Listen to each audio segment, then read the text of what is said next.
Yung pagkagayong nagagalit at sa halip na ipaubaya sa Diyos, iba ang salita eh. Hayaan mo, malakas ang karma. Ano ha? Kala mo na may baka Diyos na ang dating eh. Huwag ko kayo maniniwala sa mga karma. Dahil yan po ay mangkukulam na termino. Consequence. Ang tama dyan. Ano? Ephesians chapter 2, 1 to 11, 10, pero 5 na lang ating basahin at 8. Basa. Bagaman tayo'y mga patay dahil sa ating mga kasalanan, tayo binuhay na kalakip ni Kristo sa magitan ng biyaya, kayo'y nangaligtas. Verse 8, sapagkat sa biyaya, kayo'y nangaligtas sa magitan ng pananampalataya at ito'y hindi sa inyong sarili, ito'y kaloob ng Diyos. Manalangin po tayo, Panginoon, salamat po na marami na kami ay nakasamba sa iyo, naharamdaman ka namin, natuwa kami sa iyo sa kabila ng hindi namin perfecto ka nalulugod, nagaganap ang kalooban, pero ang iyong biyaya ay tumatayo. Yun po ang tinatayuan namin. Hindi ho kami nabubuhay sa aming lakas, sa aming galing, kundi kami pinaghaharian ng iyong biyaya. Salamat po na marami at kami po humihingi na iyong biyaya at habag, kapatawaran at patuloy na paglilinis at pangunguna ng Banal na Espiritu sa pangalan pa ng Jesus. Amen. Okay, Grace. Grace. Yan po ang magandang asawa ni Makmak. Si Grace, ano? Kaya yun talaga ang maliwanag na may grace. Ano? Alain mo yun. Okay. Nais ko lang tingnan po yung mga nakasulat din eh. May mga sunod-sunod na paliwanag kung ano yung grace. Ano? Ang sabi niya, one of the best known definitions of grace is only 3 words. 3 words. Pero parang ito'y 4. Kay Tozer, alam mo, maganda yung ginagawa po ni Brother Henry din sa young people. Parang sila mini Bible school. Meron silang doctrine. Alam mo, ang halaga po ng doctrine, mga minamahal. Ipagpray niyo po ako, kung laging gusto ko, ang preaching laging may kaakibat na doctrine. Lalo pagdating sa Panginoong Jesus. Kaya pag ikaw ay nagtuturo ng doctrine, wala kang sasantuhin dito. Talagang meron kang itutuwid na mali. Kasi sasabihin mo yung tama. So, hindi po invento o intention ng mga ngaral na makahalaber. Sagyang ang salita ng Diyos ay nakakahalaber. Kapag talagang doktrina ang iyong dala-dala. Ano ha? So, maganda po yun. Salamat din po sa ginagawa po ng YS. At yung married, ay di, kanya-kanya muna. Long time vacation. Kasi, napapansin ko talaga, salamat sa mga merit, marami ding naandito. Kasi hindi pa ho tayo makabalik sa normal na Kaya nga, halimbawa ay may mga usapang ganun na programa o napapatigil din. Teka muna. Paano merit?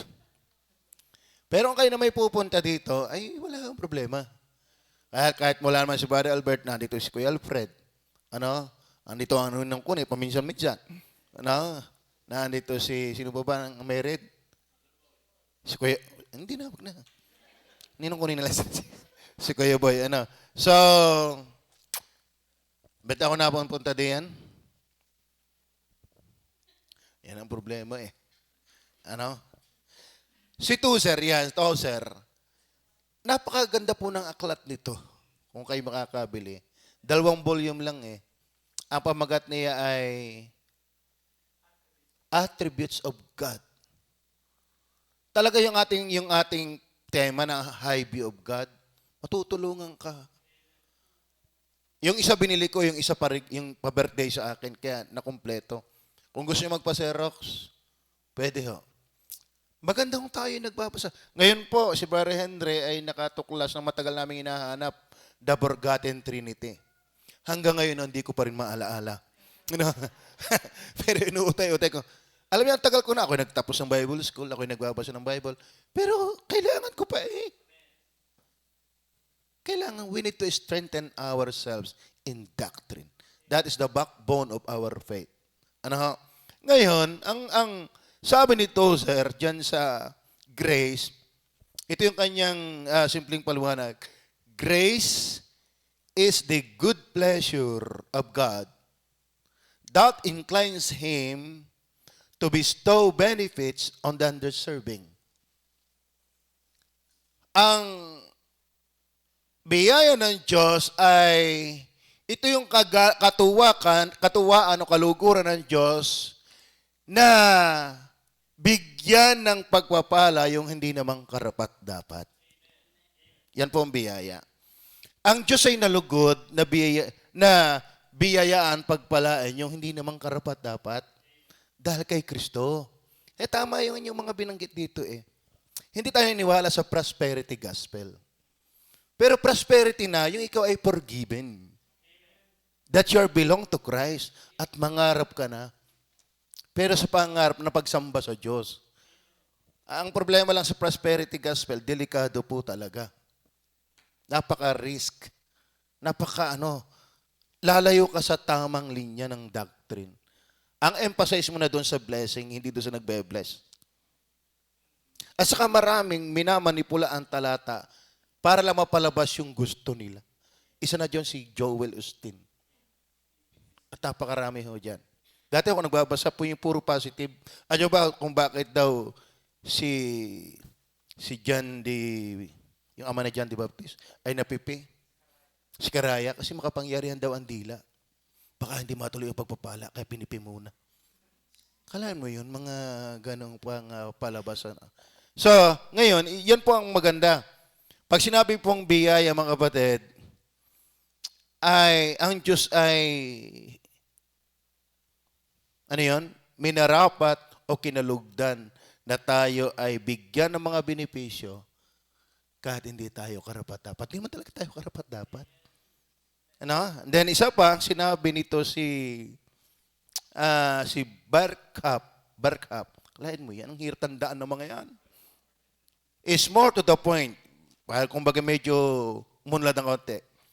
Grace, the unmerited operation of God in the heart of men, effected through the agency of the Holy Spirit. Alam niyo po, pag sinabing grace, ang Diyos ay wala siya nakikitang dahilan sa iyo sa kanyang pagkilos sa magitan ng Banal na Espiritu. Hindi, ganito ang grace. Kaya ito medyo, okay lang, sige, pakinggan nyo na ako. Di ako inyong debatihin. Ganyan. Ang Diyos po ay wala siya nakikitang anumang dahilan kung bakit ikaw ay biniyayaan. Kasi sa iba, meron daw tinatawag na spark na maliit na kakayanan ng tao. Kaya ikaw ay biniyayaan. At yun yung magpasya. Pag sinabi pong grace, in His sovereign pleasure, na ikaw na walang kakaya-kaya, ni manampalataya at magsisi, ay kinilos niya. Naintindihan niyo ba yun? Wala hang merit from us, kahit nakatiting. Dahil we believe in total depravity. Pag sinabi po, kaya mahalaga pong nakikinig din kayo ng Bible study online natin. Kasi ang din ko, sin. Kay Brother Henry Jesus Christ. Kay Eric, hindi ko alam kung din yan. Pero ang kanya ay Christian living. Pinagati-hati na po natin. Ako doon sa sin, si Henry kay Jesus Christ, si Brother Eric ay paglagong Kristiyano. Ang kanyang dinidiscuss yata ngayon ay giving. Kita ko nga, nawawala na yung nakikinig. Masyadong nalago na. Okay, so yun po ang pag sinabi pong grace, mga minamahal, wala hong binasihan ang Diyos sa atin. Wala ho siyang nakikitang anuman sa atin. Meron pa nga nagtuturo kaya ka raw pinili kasi kita ng Diyos mananampalataya ka. Hindi. Kaya ka mananampalataya dahil pinili ka. Hindi ka kaya pinili, mananampalataya ka. Ikaw ay pinili, kaya ka mananampalataya. Yan po ang tao. Dahil ang pasya hindi sa panahon ng pag-ultaw mo. Wala ka pa'y nabuo na ang pasya. At hindi ikaw ang nagpasya. Diyos ang nagpasya para sa iyo. Kaya ang iyong pagpapasya ay bunga ng walang hanggang ipinasya ng Diyos. Are you with me? Yun po ang biyaya. Wala ka pa sa kadulu-duluhan ng kamuta-mutaan, may naganap na. Actually, napakaganda. Ano? Ay, paano yung napapahamak? Huwag mo nang problemahin yun. Diyos na may trabaho nun. Kasi hindi naman natin alam kung sino yun. Ay, kagalak mo na lang, salamat. Nalapatan ka nun. Are you with me? Kasi sabi nga yung kay Brother Jake, kung isa-essence ko lulungkot ka lang pagka inisip mong darating na ang Panginoon. Ba ito. Ako naman gustong-gusto kang dumating ang Panginoon. Pwede napapalungkot sa Kanya. Ito yata yung backslider pa hanggang ngayon. Ano? Kasi minsan nga naman, yung kaya hindi ka na mangarap dahil lang alam natin sa Bible, ganito ang sabi ni pangalan nito sa DCAS dati. Ikaw ay mangarap na parang ang Diyos ay 1,000 taon pang darating. Pero mabuhay ka na parang bukas ay darating na. So hindi hadlang po ang pagbabalik ng Panginoon para kay mangarap. Pero titiyakin mong tulog ka. Ano? Mahirap na yung nangangarap ka ng gising. Ano? Sa totoo na, nung makita ko ang lupa, hindi makatulog ng 2 gabing halos. Ano kayang pwesto? 3 kwarto, may garne. Di na-visualize ko na, ay, ang pera. Ano? Talaga namang naghahalo kaya inaagad-agad ko ng mga aking alagad na mga hinti dyan. Uy, bilisan yun mga makabinta. Ano? Pero may kinausap na ako isa kanina para makapagsimula sa July. At ipaabot na lang sa inyo yung isang kalagim-lagim na balita. Ano? So, ang puntos po natin mga batid, ang biyaya ay hindi conditional. Wala siyang nakitang anuman. Ang biyaya absolute grace. Pure grace. Okay, yan po ang sabi ni Bert Hap. Ito naman si Si Bert Hap ay sino pag-aaring isa? Okay, grace is not merely unmerited favor. It is favor bestowed on sinners who deserve wrath.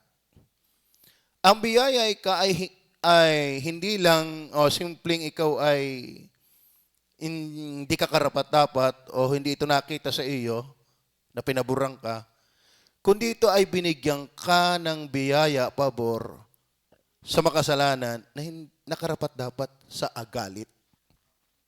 Para baga ikaw ay kaaway, bigla kang tinanggap. Ay talagang biyaya talaga yon. Yung ikaw ay papatayin ko dapat. Di ba? Pero ikaw ay aking tinanggap. May mga nagpapatotoo niyan Ginahasa yung anak, pinatay pa. Wala na daw binuntong hininga ang anak, ang ama, kundi makita yung gumawa at ang dala ay M16. Napakinggan ko kaya kay Pastor Pio Tika. Tunay na storya ng buhay. Hinanting talaga niya yon. Sa kahanting, napakinggan si Pastor Pio Tika na nangangaral. Ito nagpatuto daw sa church nila, naligtas. Yung kanyang hinahanting na ang dala ay M16, hinahanting pa rin niya, pero ang dala ay John 3:16. Ba? Ang laking biyaya yon. Kaaway na gusto mong durugin dahil naabot ka ng biyaya, gusto mong bahaginan ng kaligtasan. Ganyan ang biyaya. Hindi ka talaga karapat-dapat. Ikaw ay kamuhi-muhi sa paningin ng Diyos dahil makasalanan ka. Pero bakit ikaw ay hinahanapan ng pabor? Binibigyan ka ng pabor, ay kaaway ka. Yun po ang ibig sabihin ng biyaya. Are you there? So, doing good to one's enemies is more the spirit of grace. Yan po ang espiritu ng biyaya. Yung ginagawan mo ng mabuti ay yung kaaway. Yung inuutay-utay mong lasunin. Iga? So, yun po ang biyaya. Ang sabi pa, grace is the alone source from which flows the goodwill, love, and salvation of God unto His chosen people. Yeah, nandiyan na din. This attribute of the divine character was defined by Abraham both in his helpful book. Ganito sabi niya. The absolute favor of God can no more consist with human merit than oil and water will fuse into one. Hindi daw di ba't mayroong awit tubig at langis? Darang man sa init, di rin magdirikit. Ika'y langis, ako'y tubig. Si Eric ay grasa. Ano? May, iba na ho ngayon ang kanta. Hindi tubig at langis, kasama pa ang grasa. Ano? So, ibig sabihin mga kapatid sa biyaya, hindi ho pwedeng paglahukin na ikaw ay may merito at saka yung biyaya. Hindi. Wala yon. At yun yung pinatunayan po na Romans chapter 4, verse 4 and 5. Hindi ho pwedeng magsama ang merit and grace. Kaya walang nakikita ang Diyos. Kung may nakita ang Diyos ang dahilan sa iyo, hindi na yon grace. Kasi may part ka na eh. Tama ba? Pasensya na, Erica, dahil ikaw ay alam ko naman ikaw ay mamaya sa ay galit na galit. Ano ba yung Romans? Pakibasa na lang yan. Verse chapter 4, verse 4 and 5. Yung Bible ay hindi ko tangan. Romans chapter 4, verse 4 and 5. Ngayon sa kanya na gumagaway, hindi binibilang na biyaya ang ganti, kundi utang. Ibig sabihin, hindi talaga magkasama ang biyaya at gawa. Yung pinagmamalaking kabutihan, hindi. Kaya dapat baptis maliwanag sa atin na ikaw inaligtas, hindi dahil ikay mabait. Ano? Hindi dahil ikaw siguro kayo iniligtas ng Diyos. Kita naman niya ang aking pagkatao. Oo nga, kaya ka nga hindi ka pwedeng iligtas. Kita niya yung pagkatao. Biyaya. Minsan nakakalungkot. Minsan, may mga baptis pag binisita mo kumusta kayo? Ano yung may kaya iniligtas Ako alam naman ng Diyos yung hindi totoong kasamaan tao. Baptis na yun. Ano? Akala ko yan. Magsisimula tayo sa witness. Meron talaga. Akala mo marami yung baptis na ganyan pa rin ang wordings. Hindi nila makakita na pure grace of God alone. Tatandaan nyo, walang nakikita ang Diyos na mabuti sa iyo. Ang dami nating talata. Mark 7:21-23. Ecclesiastes 9 verse 3. Genesis 6 verse 5. And chapter 8 verse 21. Hope chapter 14 verse 14-16. Ano ba yun? Roma 8, 7 and 8.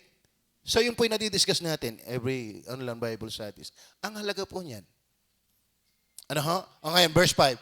Datapos sa kanya na hindi gumagawa. Ngunit sumasampalataya sa kanya na umaaring ganap sa masama, ang kanya pananampalataya ay binibilang na katwiran. Walang gawa. Yan ang ayaw ng dating daan. Kukuha ng talata, ay paano kami babasa? Ay sa mababasa mo, hindi mo naiintindihan. Ano? So, biyaya. Langis at tubig ang merit at ang grace. Hindi pwede magsama. Kapag nilahukan mo yan ng merit, hindi yan grace. Tama ba? Kaya ang binasa natin, only by, yung inawit nila, puro grace. Puro grace tayo Wala lang si grace. Okay. Number 1. Ano kayo, Pastor? Number 1 pa? Grace is forever. Yun. Yung may forever pala sa Bible. Wala na yung forever na yan. Grace is forever. Ang ibig sabihin lang natin it is infinite or eternal. Ang awa o biyaya ng Diyos, yung favor na hindi karapat-dapat sa pinaburan, yan po ay hindi good for 1 month favor. Kaya biyaya, let's enjoy life being in Christ. Wag ka sa bagay, tayo na yung tao nga tayo nadadaya pa rin bilang tayo yung tao. Pero kaya mahalaga may mga ganitong pag-aaral para lagi nare-remind sa atin that we have to enjoy life. Ano? At medyo minsan ihanda mo rin dahil minsan hindi nga tayo may tanga ng buhay. Hindi nga tayo may tanga ng circumstansya. Tinan nyo, ninong ko ang haba ng pasalamat, biglang binayo, ang habang wala. Kaya minsan ang iba natatakot magpasalamat ang habang haba.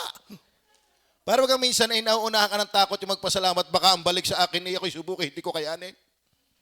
Minsan tayo inuunahan agad ng problema sa paggawa ng tama. Parang hindi naman tama yon. Ano? Still enjoy your life at kung may mangyari man, alam niyo po, madaling salitain. Pero humingi ka ng awa pag nasa kasagsagan. Sa totoo na. Minsan ay ang daling mangaral eh. Oo, sa totoo na. Be strong! Kala mo na may call, kala mo strong ka eh. Ay pag dumating yung hindi mo inaasahan, naintindihan niyo ang ibig sabihin? Kaya, it is by grace, not by your might. Kaya ang conclusion pa rin, only by God's grace. Ano? Tayo ay naligtas, nakakapagpatuloy, nakapaglilingkod, hindi ang galing-galing mo. We stand in God's grace. Naintindihan niyo ba yan? Dahil pwede yung sigla-sigla mo ngayon eh. Pero mamaya magsasalita ka, ako'y babawi. Hindi ka, pero wag ka. Yun yung nasabi mo na noon pa. Ay, kaya talaga tayo eh. Kaya mahirap yung sabi nga ng Bible, siya nag-aakalang nakatayo mag-ingat, baka siya'y mabuwal. Tama ba? Kaya laging dapat ang conclusion, ang foundation, only by God's grace. Hindi ho nakakatakot yan pag yan ang iyong foundation. Ay ako may nagpuri dahil ang biyaya ng Diyos. Bakit huwag mo ako subukin? Sabi ko nga'y biyaya. Di ka, minsan nakakatakot din nga eh. Hanggang ikaw iingit na init ngayon, ikipag-iinteresan ni Satanas eh. Yun na may, kaya mainit ay bago ang laptop. Tama, ba hindi mo alsin yan kung isa'y magpuri pa rin. Kaya naman yung si Henry nagpo-full time, may Joyce. Ba hindi mo gawin dalawang Joyce? Minsan talagang tumingon tayo sa grace. Huwag kayong matapang dahil parang ang tapang mo. Huwag kang malakas dahil parang ang lakas mo. Matapang ka at malakas dahil ang awa ng Diyos. Biyaya ng Panginoon. Mahirap namang may brace, hindi puro takot ka na. Ay, baka ako'y subukin. Baka dumating ang Panginoon. Yun nga, sinasabi, baka dumating ng Panginoon. Paano ka pa magpaplano? Hindi. Let's enjoy life. Kahit minsan, dumaraan tayo doon sa hindi natin kayang ipaliwanag at bakit nangyari. Pero ang lilingunin mo pa rin ay yung awa at biyaya ng Diyos. Opo. Sa akin ganyan mga nagpapastor. Amen. Okay. Salamat sa Diyos.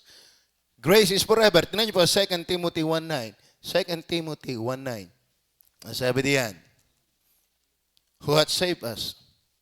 Past tense po yun. Past tense yun. Ibig sabihin talaga, ang Kristyano ay ligtas na. Yan hindi makita ng dating daan. No? Ligaw na daan dapat ang kanila eh. And called us, past tense again, with a holy calling, not according to our works, but according to His own purpose and grace. Tama? Tayo naligtas at tinawag niya, hindi ay sa ating mga gawa, kundi ay sa kanyang layunin at biyaya, which was given us in Christ. So yung layunin at biyaya, wala sa baptist, wala sa kanino man, na kay Christ. Kaya ito pang walang hanggang plano eh. Kaya, grace is forever. Yun. Ang grace ni Makmak, hanggang mga 70 years old lang yan. Hanggang mga 80 years old lang. Si Inay ay 79. Ano ay tsura natin pag tayo naando ng 79? Biyaya pa rin kayo makatawid ng 79. Kaya ako natutuwa, ako may lupa, ako 50 years old pa lang. Makapagtayo sa July, matapos ng 2030. Tagal ng pagtatayo ngayon. SM yun. Hindi naman yung ikay saka nagkaroon terrace pala hindi na makapunta. Ay ako natutuwa sa Panginoon. Amen? Okay, talagang ako'y masaya sa Diyos eh. Ay nakakatuwa. Ngayon nasabi, which was given us in Christ Jesus. When? Kailan binigay? Before the world began. Yung salitang before the world began, wala pa ang mundo. Ang galing. Nakapurpose ka na.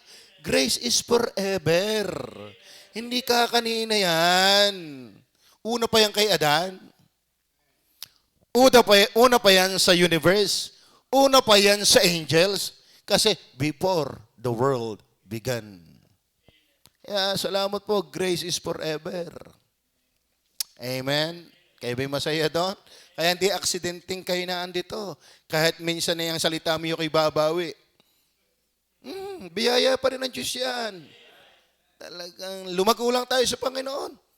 Kumbaga, sabi nga ni Brother Albert, go forward. The best choice among choices as Christian, laging go forward. Yan na.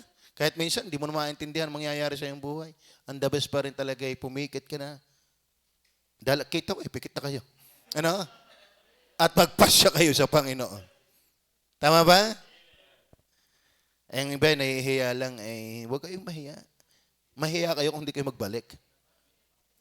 So, nandiyan po yung mga line-up ng mga hiwag-hiwag nito, yung purpose, mahirap nang basahin yung talata, ilalagpag na lang yan ni Rinin doon sa ating GC in Christ. Pero before the world began, ang dami pong talata.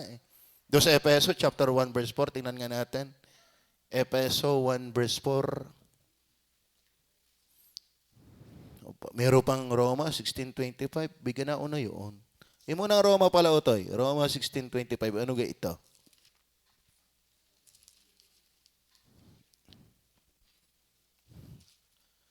At ngayon sa Kanya na makapangyarihan na sa inyo makapagpapatibay ayon sa aking ebanghelyo at sa pangangaral ni Jesucristo ayon sa pahayag ng hiwaga na natago sa katahimikan ng gabi o sa katahimikan ng walang hanggan. Akala mo hiwaga yan? Ang lalim nga yan eh. Akala mo before the foundation of the world, ikaw pala yung nakalinya na. Kaya, paano mawawala ang kaligtasan? Paano mawawala? Hindi. Maliwanag na hindi talaga ikaw hindi nagplano, hindi ikaw.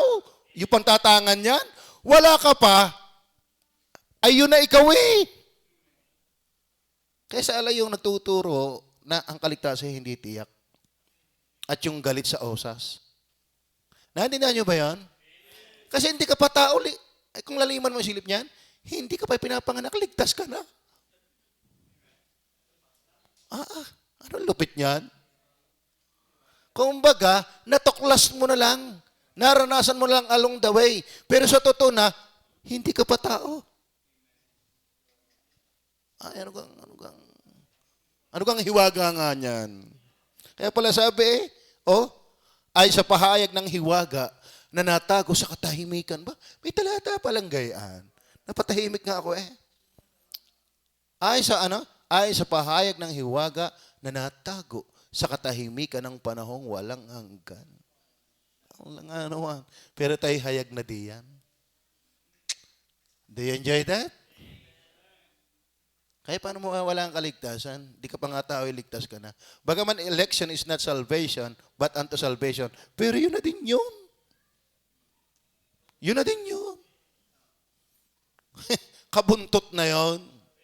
Kung bagay dumaan ang ulo, ay di sunod na ang buntot. Tama ba? Efeso 1:4. Tingnan po natin ang Efeso 1:4. Kaya mga batid, yung grace is forever. Ano sabi ng 1:4 ng Efeso? Salamat sa Diyos. Sige po. Ayon sa pagkapili niya sa atin, bagay ito'y ayaw nilang tanggapin. Anong kaya? Buray na natin. Ay sa liwanag. Maliwanag pa sikat ng araw. Ayon sa pagkapili niya sa atin, kailan? Sa Kanya, bago itinatag ang sanglibutan. Kalain mo yan. Diga? Yung pala na may... Hindi pa tao si Willie Grace, yung pala na may... Kaya pala naman ikaw narinig matagal ka nang naroon. Kaya pala ikaw narinig matagal ka nang naroon. Ano kang lupit nun? Paano may wawala yun? Hindi naman ikaw ang nagplano nun. Hindi naman ikaw ang nagdetermine nun. Hindi naman ikaw ang gumawa nun. Hindi ka nga karapat-dapat doon. Kaya nga biyaya. Ito ay pangkal daw tayong baptesa. Hindi ako naniniwala dyan. Dahil ang tuwing naligtas, gagawa. Bunga yon. Ay sa pagkapili niya sa atin, sa kanya bago itinatag ang sanglibutan, upang tayong maging mga banal at mga walang dungi sa harapan niya sa pag-ibig. So, kabuntot po ng kaligtasan na pinalano ng Diyos sa kanyang biyaya, ay tayo maglilingkod. Kaya salvation and service is inseparable or inspirable. So, yun po. Titus chapter 1 verse 1 and 2. Pakibasa din nga natin para maintindihan natin.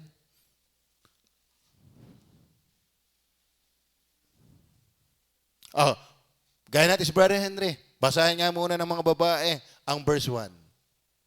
Tingin ko sa inyo, nangungumpisal na kayo eh. Ano? Verse 1. Verse 1. Basa. Parang nagdadasal eh.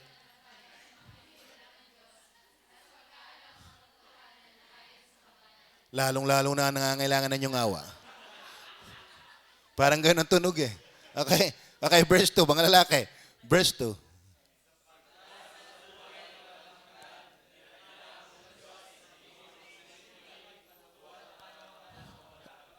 So, sa pagka sa buhay na walang gan, na di mapagsisinungaling buhat pa ng mga panahong walang hanggan. Kaya mga kapatid, grace is forever. Kaya lahat ng anak ng Diyos pwede manghina pero makakapagpatuloy. Saklaw tayo ng paghahari ng grace. Are you with me?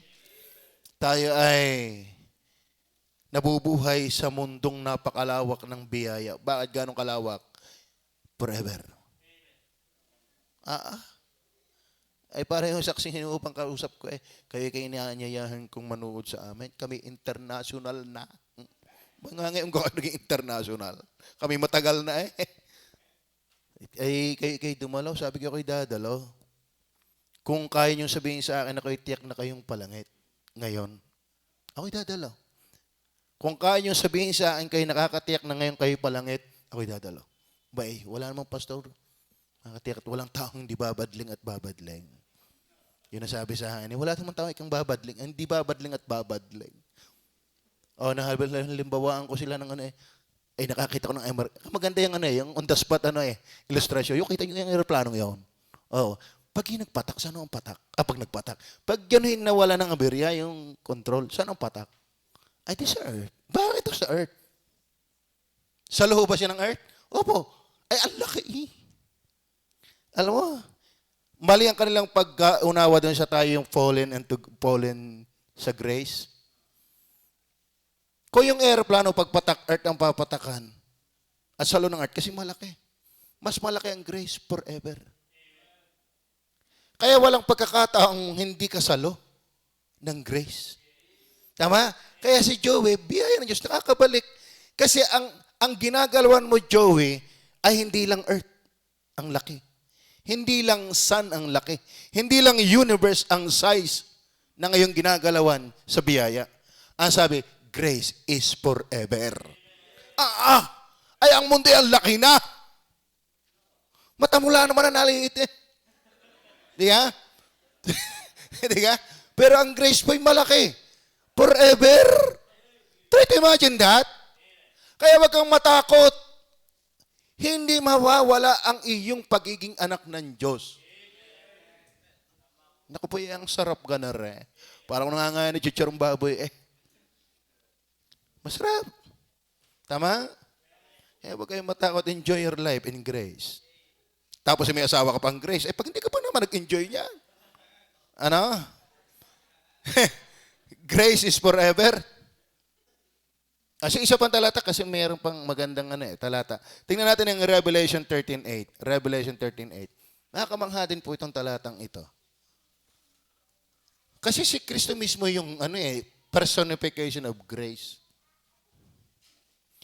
At ang lahat ng nangananahan sa lupa ay magsisasamba sa Kanya ng Kanyang pangalan ay hindi nakasulat sa aklat ng buhay ng Kordero na pinatay buhat pa ng itatag ang sanlibutan. Kala mo si Kristo. Alam naman natin, 2,000 years ago lang na siya nabayubay at napatay doon sa krus ng Kalbaryo. Pero ang sabi ng talatang yan, bago itatagos ang libutan, nabayubay na siya eh. Kasi ang grace nga, na pinalano kay Kristo, hindi ka kanina. Forever yan. Amen? Tama. Kaya wala ho kaming karapatang sisihin kayo. Bigay kayo pa backslide. Hindi, sasabihin natin may biyaya sa iyo ang Diyos. Pero pag ang text sa puso, may biyaya ang Diyos. Ano? Amen? Kasi mahirap din namang yung bang sisisihin mo ang tao. Hindi naman tayo naninisi. We are preaching the word. Parang dating lang sinisisi ka eh. Pero kinukonvict ka ng Holy Spirit. Kasi mahirap sabihin, bigay kay gayan. Paano kung ikaw naman? Mahirap magsalita. Kaya ang sabihin mo ito. Tama? At yung biyaya. Kasi pag ikaw na, marami akong napapainggang ganyan. Sabi isang preacher, matututo ka sa akin. Kahit wala akong outline. Nakatakot yan. Ako ngayon may outline na wala pa kayong matutunan. Una, grace is not only forever, grace is free. Grace is free. Yan ang gustong-gusto natin lagi. Tama? Kaya pag may bagong sweldo, pinabarkada mo agad. Kasi pupunta sa Lumian, Lumi is free. Kalahin mo yan. Mukhang free tayo eh. Tama ba? Pero salamat sa Diyos, kung ngayon tao nagpapalibre sa iyo, minamahal mo yung tao, bakit? Isip, magpapalibre to. Kalahin mo. Buhay mo, kaligtasan mo, lahat pre. Hangin pre. Pag dumating sa tao, may bill. Tama ba? Kaya ang tao, poor bill. Ano? Tingnan niyo yung kades niyo. Basta Diyos ang lakas ng tawa, wala ka pang asawa. Okay. Second, so grace is free. It is free.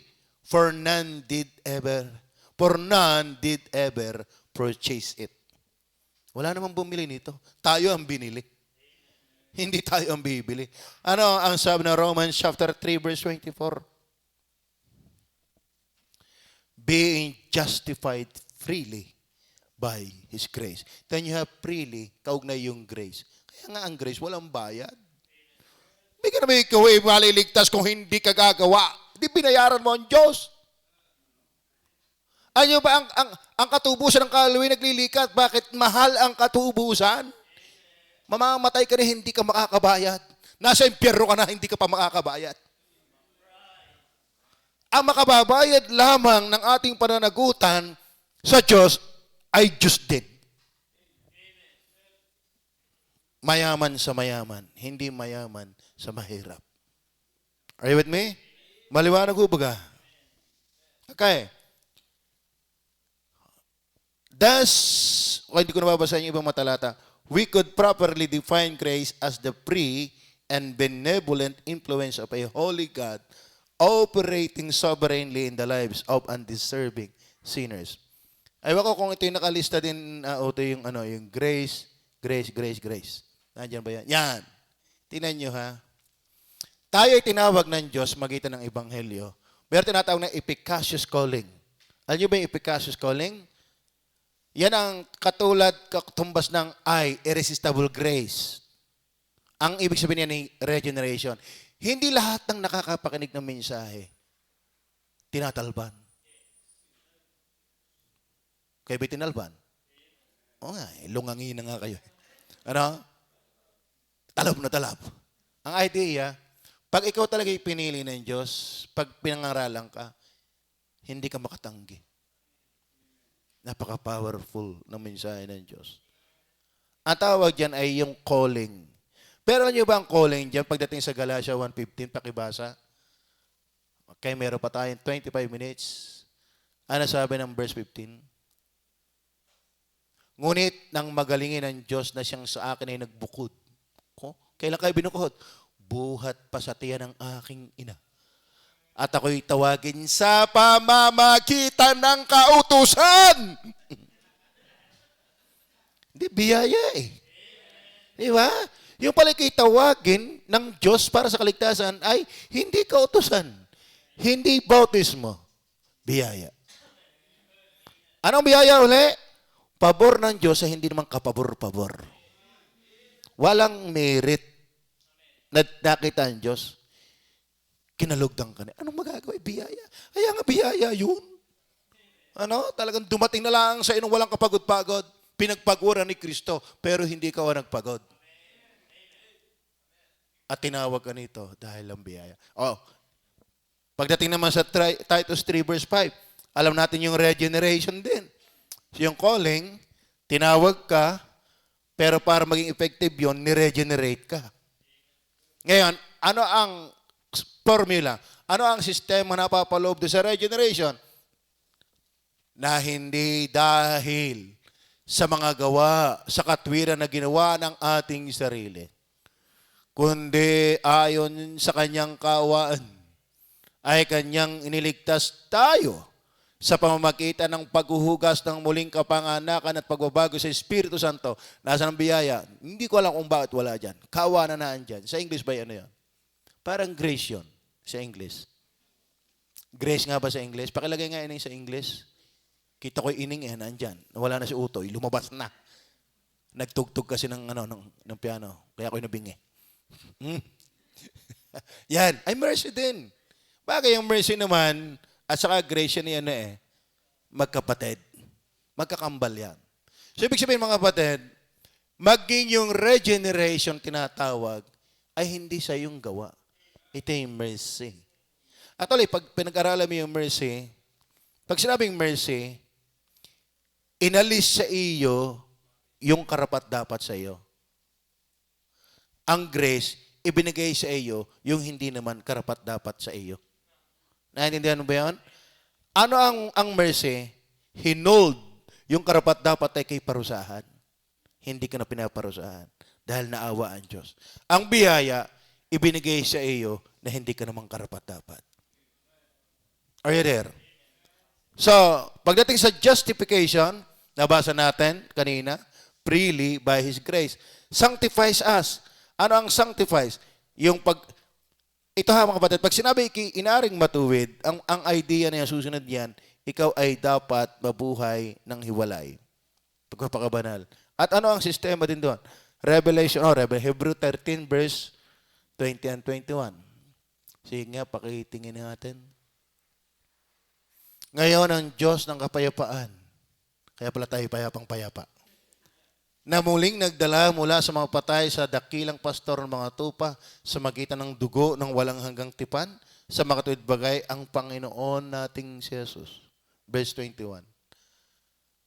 Ay pakasakdali nawa niya kayo sa bawat mabuting gawa upang gawin ang kanyang kalooban na gawin sa atin ang kalugod-lugod sa paningin niya sa magitan ni Jesucristo na mapasa kanya ang kalwalatian magpakailanman. Siya nasaan yung biyaya dyan.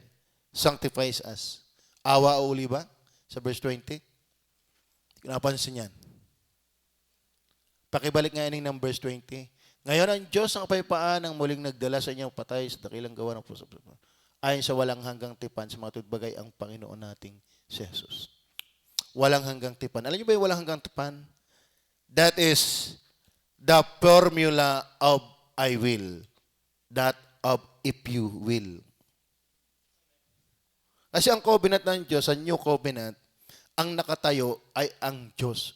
Siya ang nangako, I will. Doon kay Moises, if ye will. So yung walang hanggang tipan dyan, yan na po yung grace. Kasi ang Diyos ang nakatayo diyan.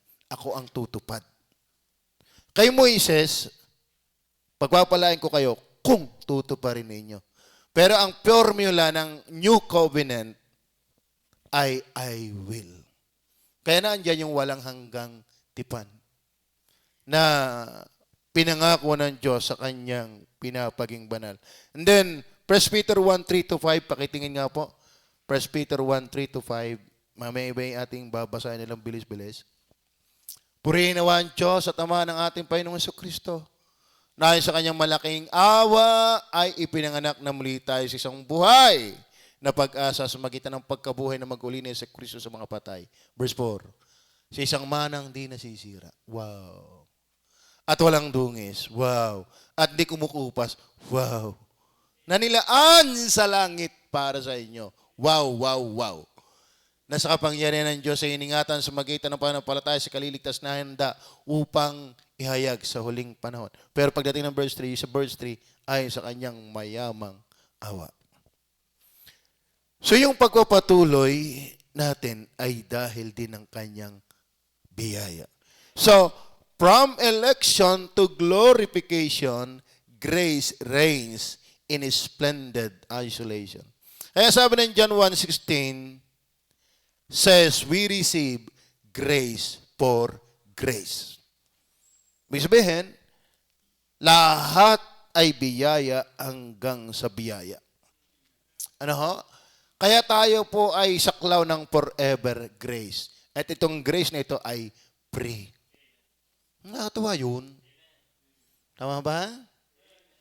Alahan mo, basta na lang tayo nag-i-enjoy dahil ang biyaya ng Panginoon. Then number 3, grace is free will of God. Grace is free will of God. Hindi ito free will of men. Kasi, alam mo sa totoo na ho, tama namang may free will ang tao, pero may limit.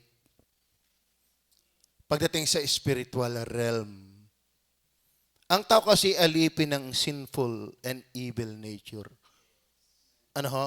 Kaya sabi ko sa inyo, wala tayong magagawa. Ang ginusto ni Henry ay si Joyce. Malaya siya makagusto diyan. Si Joyce gayon din. Sabi ni Joyce, itigil na. Bakit? Kasi tayo na. Hindi ko malilimutan yon. Para ako sinagot nun eh. Hindi ka? So, nagpasya siya ng kanyang gugustuhin. Si Joyce nagpasya din ng kanyang gugustuhin. Ang aking asawa, hindi pa ako pinapanganak, nagpasya na yan. Hindi ka? But ito ang ating mapapansin mga minamahal. Kaya mo magpasya, pairali ng gusto mo, sa gusto mong mapangasawa, sa gusto mong kainin, sa gusto mong kulay, sa gusto mong tipo ng sakyan, pero hindi mo ma-exercise pag sa Diyos. Kasi alipin tayo ng masamang kalikasan ng kasalanan. Kaya pagdating sa kaligtasan, it is not your free will, but the free will of God. Ibig sabihin yan ang sovereign will of God. Siya yung malaya at free kumikilos para sa kanyang gugustuhin. Are you with me? It is sovereign because God exercises it toward and bestows it upon whom He pleases. Tayo, kaya si Henry ay siya gusto ko siyang maganda sa akin, sa iyo. Ano? Ganyan din naman kay Sister Joyce. Abay, nung makita ko parang nakita ko si Palito Ano? Nandun yung pleasure, yun ang kagustuhan mo yun. Pero ano ba mga kapatid, ang ating kaligtasan yung biyaya, dahil ng kagustuhan ng Diyos. Hindi dahil ginusto mo ang Diyos. Kaya nga sabi, minahal natin ang Diyos kasi minahal muna niya tayo. Hindi tayo ang unang nagmahal sa Diyos. Siya muna ang nagmahal sa atin. Tama? Hinanap natin ang Diyos kasi siya ang unang humanap sa atin. Naparito ang anak ng tao upang hanapin. Hindi ikaw ang naghanap. Siya muna ang naghanap. Tama? So ito yung sovereign of free will of God. Kaya sabi ng Romans 5:21, even so might grace reign. Kaya ang grace, ang nagre-reign, siya yung nagpapasya, siya yung gumagawa, siya yung kumikilos. Yung sovereign grace of God. Not your free will, but free will of God. Actually, kung tutusin, ang Diyos naman talaga lang ang may free will. Nabulay niyo ba yan? Diyos lang po ang may free will. Ay, ang Amerikano, tinanong ko. Alam mo, hindi na ako sumagot. English. Kaya ko rin kaunting usapan pag lumalim. Teka muna, diyan ka na. Magsawa ka dyan. Ano? Kasi ang tanong ko ba't ka nanagot kung ikaw ay free? Why? Ano sabi ko doon sa nun? Why human are accountable since you are free? Bakit pag nagkasala ka, hatulan ka, dapat gumawa ka mo ng kasalanan, walang pakialam iba, free ka eh. Pero ang Diyos ang pwedeng gumawa ng kanyang gustuhan. Bakit? Walang bumabatas sa kanya. Tama ba? Kaya tayo, hindi tayo free. We are servant. We are servant. Tayo ay apektado ng ating pasya, mabuti man o maganda, masama. Pag ginawa mo yung mali, mananagot ka. Pag ginawa mo yung tama, pagpapalain ka. Kasi meron ngang ikaw binabatas. Pero ang Diyos lahat ng pasya, walang nagpasya para sa Kanya. Walang nag-utos sa Kanya, hoy, iligtas mo yan, sabi ko. Yun, hindi.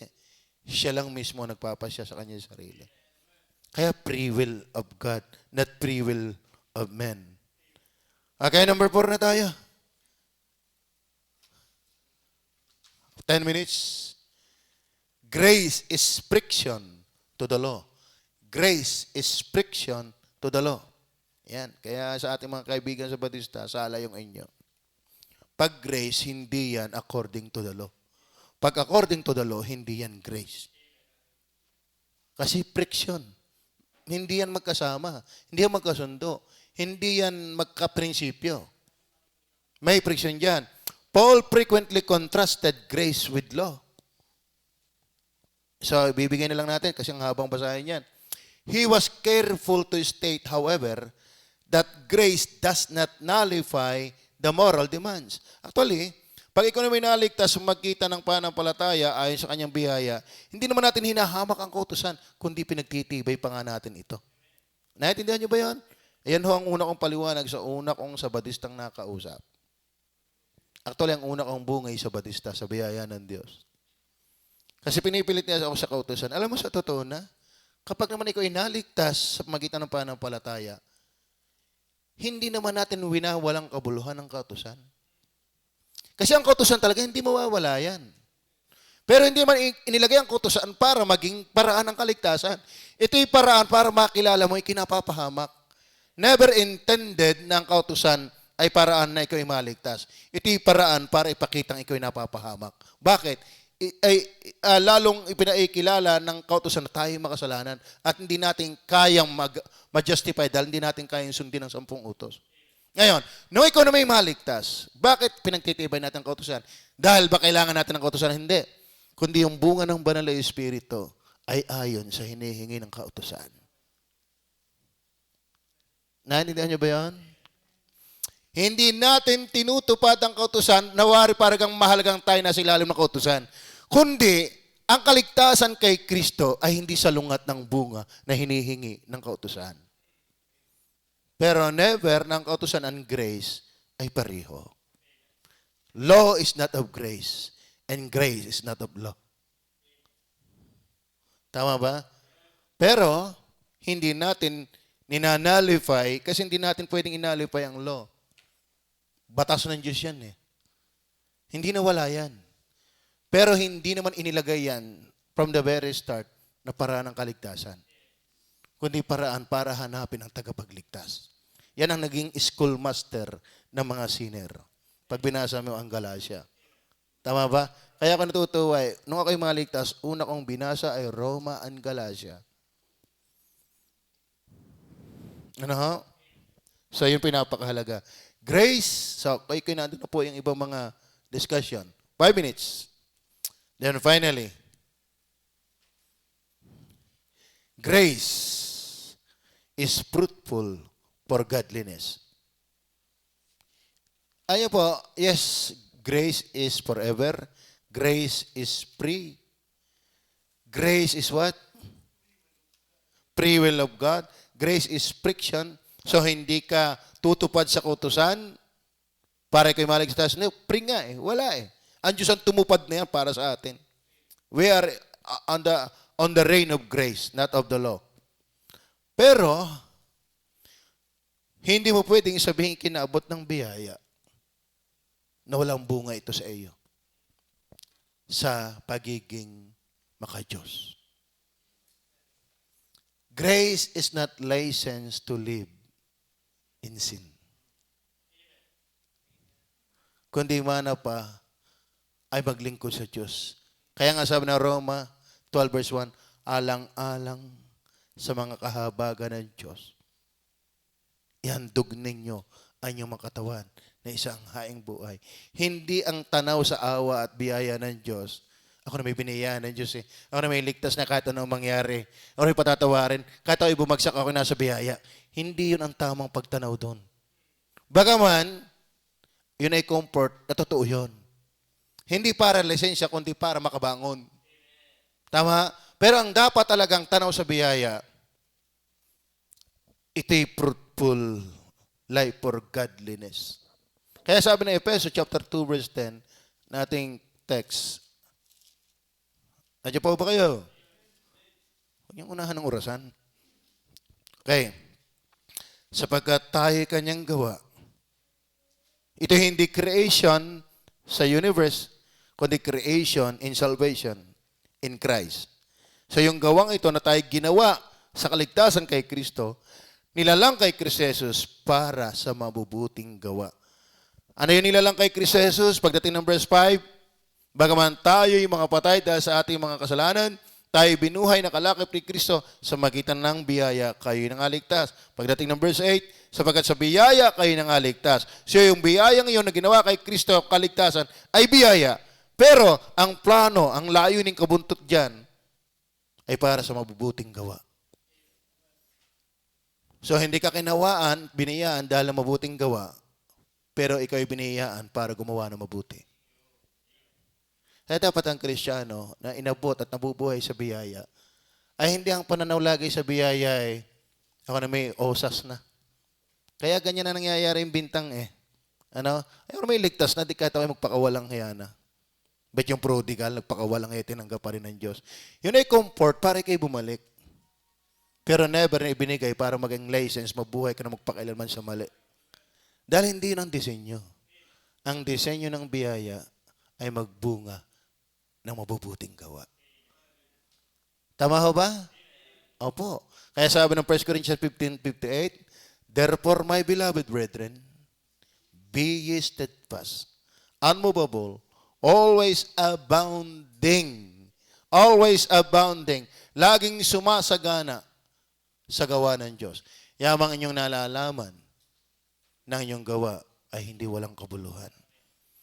Ay yung mga taong pinagtabuyan ng Panginoon, kahit nagpalayas ng demonyo, kahit gumawa ng mga dakilang gawa, kahit nagsipanghula, ay itinaboy ng Panginoon. Ay tayo naman, ay hindi. Hindi tayo ang dapat sumasagana. Tama? So tatandaan nyo ha, ang biyaya ay comfort kapag tayo nang hina, nag-backslide, nagkamaling-mali, biyaya, hindi nawawalang kaligtasan kasi pagkat hindi gagamundo ang pagkahari ng biyaya.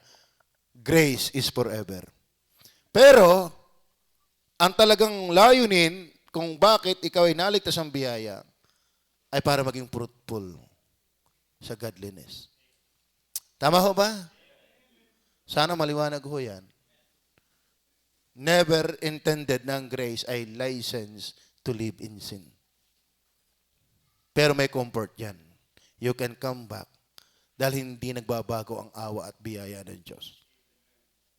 Pero yun ay pang-encouragement na lang tayo kung sakaling tayo naroon.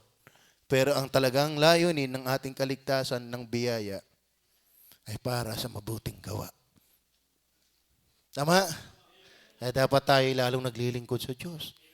Alang-alang sa mga kahabagan ng Diyos. Alang-alang? Ayun, yung kilala ang Pilipino eh. Yung tanaw ng utang na loob. Alang-alang. Ay, ako'y kinawaan mo. Di ako'y magbabackslide. Ako'y lalayo sa iyo. Hindi. Alang-alang na hindi ka naman karapat dapat ay biniyaan ka pang iligtas. Sa dami-dami ng tao. Bagay ko iniligtas. O yan ay gaganti mo. Hindi alang-alang sa kanyang mayamang awa. Panginoon, gamitin mo ako. Ako'y maglilingkod sa iyo. Yun ang tama. Are you there? Tayo manalangin. Mapagpala naming Ama. Salamat.